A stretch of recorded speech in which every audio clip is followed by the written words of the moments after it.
लेकिन नाम मसीह का यूज करेंगे, काम किसी और पावर से करेंगे, और बहुत सारे लोग उनके पीछे चलना शुरू कर देंगे। इसका मतलब है कि अगर कोई कहे मसीह इधर है तो तुम उधर मत भाग जाना, अगर कोई कहे मसीह उधर है तो तुम उधर मत चले जाना, नहीं तो भरमाए जाओगे। इन दिनों में वचन बताता है कि बहुत बड़े बड़े प्रभु के दास, बहुत बड़े बड़े विश्वासी जो हैं वो भी भरमाए जाएंगे। और मैं आपको कहना चाहता हूं कि कहीं ऐसा ना हो कि आप लोग भरमाए जाओ और यहां से ऐसे करने लगो जैसे कोई पता चले कि वहां पे मसीह है तो वहां पे भाग जाओ, वहां पे बड़े चमत्कार हो रहे हैं तो वहां पे भाग जाओ। ऐसा करने की जरूरत नहीं है। ये चमत्कार हमें परमेश्वर के राज्य में नहीं लेके जा सकते। हमें अपने मन की तैयारी करनी है, हमें अपने आप को ऐसे तरीके से तैयार करना है कि प्रभु यीशु मसीह जब इस जगत में आए तो हमें अपने साथ लेके जाए, हम दुल्हन के रूप में अपने आप को तैयार कर सकें ताकि मसीह हमें अपने साथ लेके जाए। मुझे शर्म आती है कि कुछ ऐसे लोग आज देखने को मिल रहे हैं जो एक बड़ी मिशन के लीडर कहलाते हैं, जिनको हम बोल सकते हैं कि वो बड़ी मिशन का एक बड़ा लीडर है, जिसको हम बिशप बोल सकते हैं। कुछ ऐसे बिशप हमारे बीच में आ चुके हैं जिनके मुख से वो बातें जब सुनने को मिली तो हमें शर्म आई कि ये लोग अपने आप को कैसे मसीही बोल सकते हैं कि हम मसीही हैं। अगर उनके द्वारा परमेश्वर ने कभी चमत्कार नहीं किया तो उनको ये कभी मुकरना नहीं चाहिए कि चमत्कार नहीं है। उनको इस बात से कभी भी इनकार नहीं करना चाहिए, कभी डिनाई नहीं करना चाहिए कि मैंने तो चमत्कार कभी अपने जीवन में देखा नहीं इसलिए मैं कैसे कहूं। फिर इससे पता ये चलता है कि उनकी बाइबल की स्टडी जीरो है, उनको बाइबल का नॉलेज नहीं है। वो बड़ी मिशन के बिशप अपने आप को कहला सकते हैं, वो कितनी कितनी बड़ी मिशनों के बिशप वहां जाकर के ऐसे ऐसे भाषण दे के आए, ऐसी ऐसी बातें बता के आए, ऐसा ऐसा बोल के आए। हमें तो शर्म आती है ऐसे लोगों के ऊपर। उनसे अच्छे तो तुम विश्वासी हो, इन बड़े बड़े बिशप से तो अच्छे तुम विश्वासी हो। कम से कम तुम ये तो विश्वास करते हो कि प्रभु यीशु मसीह ने बड़े बड़े चमत्कार किए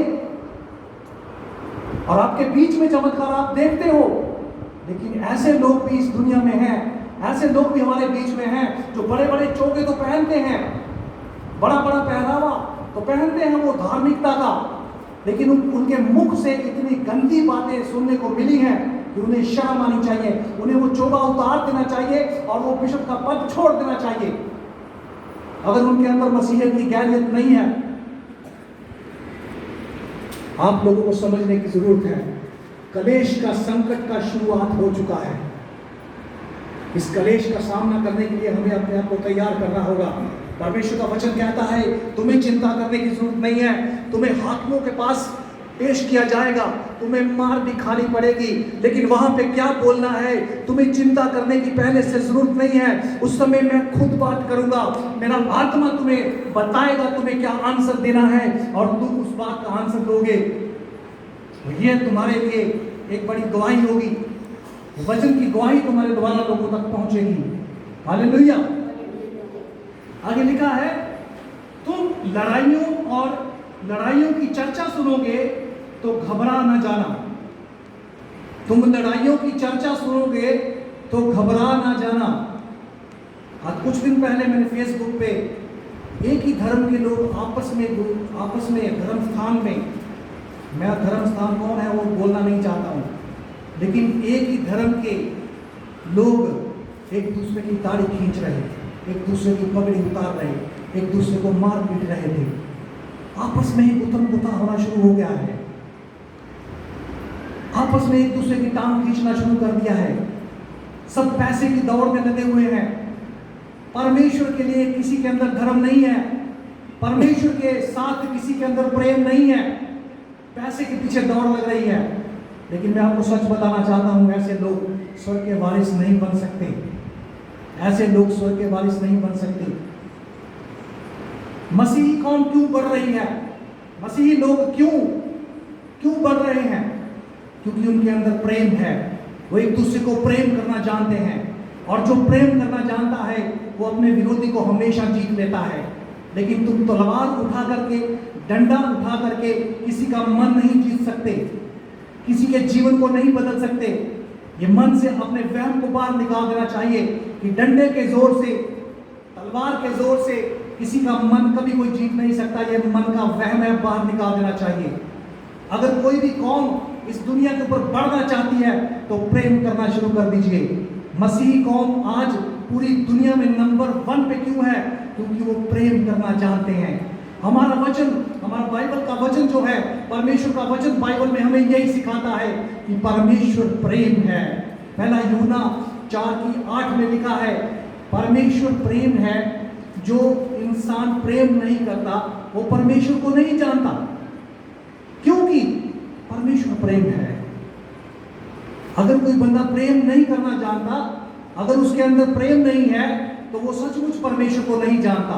आज जो लोग एक दूसरे को मारने को तैयार हैं, जो लोग धक्का मुक्की करने के साथ लोगों को जीतना चाहते हैं, उनके अंदर परमेश्वर का प्रेम नहीं है।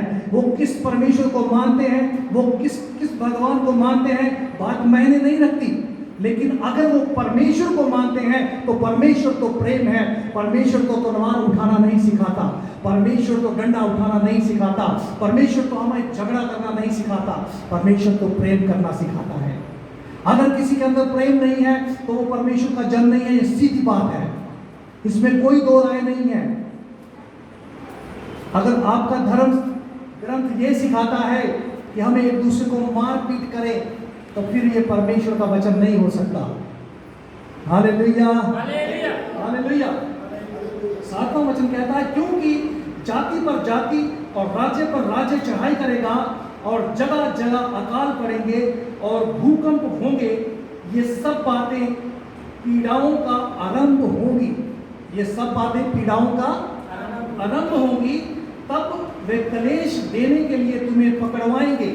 सुनिए गौर से, वो कलेश देने के लिए तुम्हें पकड़वाएंगे। अभी आपने जो इंसिडेंट्स देखा है आराधना के समय में, ये भी एक उसका हिस्सा है, क्योंकि ऐसी लहर चल रही है हमारे पंजाब में, ऐसी लहर चल रही है, और सब लोग फेसबुक वॉच करते हैं, यूट्यूब वॉच करते हैं, सब माहौल सबको पता चलता है। उस लहर के चलते आज यहाँ पे भी ऐसा कुछ देखने को मिला है, आपने वॉच किया है, और ये सब वही है। हम समझते हैं इस बात को, लेकिन हमने इस इंसिडेंट्स को बड़े प्रेम से सुलझा करके उसको खत्म किया है।